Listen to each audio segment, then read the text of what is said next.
കർണാടകയിൽ നാളെ പോകുന്നു പറഞ്ഞു, മറ്റ് തെരഞ്ഞെടുപ്പിന് സമാനമായ അങ്ങനെ ഒരു മൂവ്മെന്റ് ആലോചിക്കുന്നുണ്ടോ? അല്ല, ഞങ്ങളെ സംബന്ധിച്ചിടത്തോളം ഇത് കൃത്യമായിട്ടും രാജ്യത്ത് സ്വതന്ത്രവും നിഷ്പക്ഷവുമായ തെരഞ്ഞെടുപ്പ് നടക്കണമെങ്കിൽ നീതിപൂർവമായിട്ടുള്ളൊരു വോട്ടർ പട്ടിക ഉണ്ടാവണം. യഥാർത്ഥ ജെന്യൂൻ വോട്ടർമാരെ വെച്ചുകൊണ്ടൊരു വോട്ടർ പട്ടിക ഉണ്ടാവണം.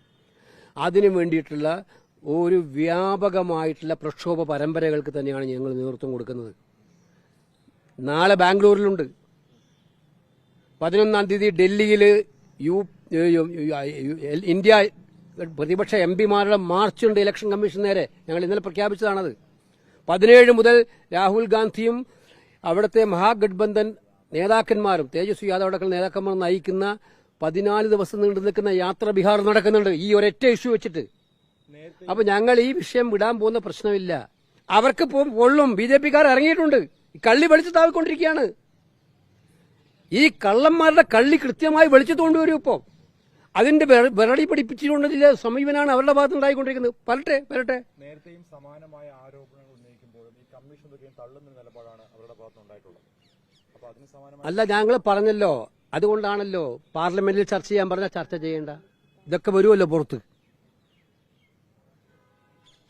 നമ്മളിപ്പം നിങ്ങൾ മനസ്സിലാക്കേണ്ട, ഇതുവരെ നിങ്ങൾ പറഞ്ഞത് എന്താണ് തെളിവുകൾ കോൺഗ്രസിന്റെ ഭാഗത്ത്?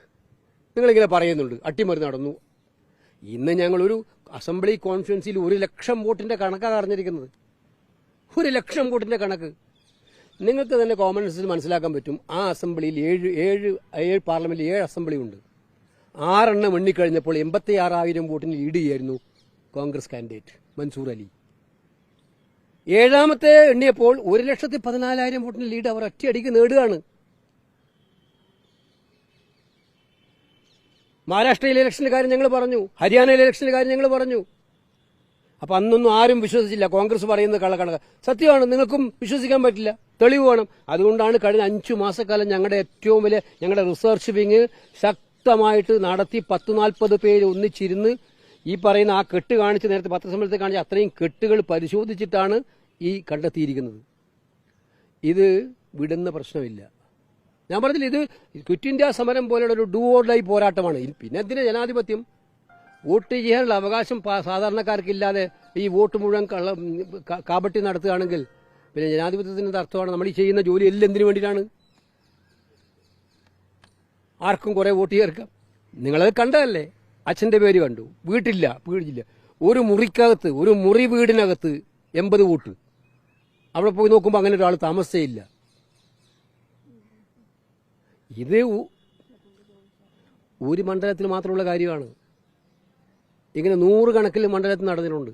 അതുകൊണ്ട് കൃത്യമായിട്ട് ഞങ്ങൾ പറയാൻ ഉദ്ദേശിക്കുകയാണ്, ഇലക്ഷൻ കമ്മീഷനിലേക്കുള്ള നാളത്തെ മാർച്ചുണ്ട്. 11-ാം തീയതി ഡൽഹി ഇലക്ഷൻ കമ്മീഷനിലേക്കുള്ള മാർച്ചുണ്ട്.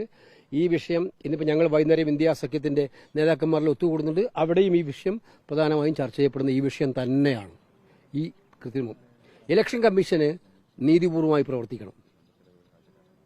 മുമ്പ് കാലത്ത് ഇലക്ഷൻ കമ്മീഷനെ കുറിച്ച് ഇങ്ങനൊരു പരാതി ഉണ്ടായിട്ടില്ല. ഏത് പാർട്ടി ഭരിച്ചാലും ഇലക്ഷൻ കമ്മീഷൻ സ്വതന്ത്രമായിരിക്കും. പക്ഷേ ഇപ്പോഴാണ് കുറഞ്ഞ ആളുകളായിട്ടാണ് ഈ രോഗം പിടിപെട്ടിരിക്കുന്നത് ഇലക്ഷൻ കമ്മീഷന്. അപ്പോൾ അതിനെതിരായിട്ടുള്ള പോരാട്ടം ശക്തിപ്പെടുത്തുക തന്നെ ചെയ്യും. കോടതി കേസുണ്ടല്ലോ, ഓൾറെഡി SIR കേസ് കോടതിയിലുണ്ട്. ഇനി ഈ കേസുമായി ബന്ധപ്പെട്ട് ഞങ്ങളുടെ ആള് ഇപ്പം ഡാറ്റ എടുക്കേണ്ടതാണ്. അതിൽ ഇലക്ഷൻ കേസായിരുന്നു. തീർച്ചയായിട്ടും ഇതിന്റെ എല്ലാ വശങ്ങളും ഞങ്ങൾ ആലോചിക്കും. നിയമവശങ്ങൾ ആലോചിക്കും, രാഷ്ട്രീയ വശങ്ങൾ ആലോചിക്കും. ഈ വിഷയം അതിശക്തമായിട്ട് മുന്നോട്ട് കൊണ്ടുപോകാനാണ് ഞങ്ങൾ ഉദ്ദേശിക്കുന്നത്. നമസ്കാരം.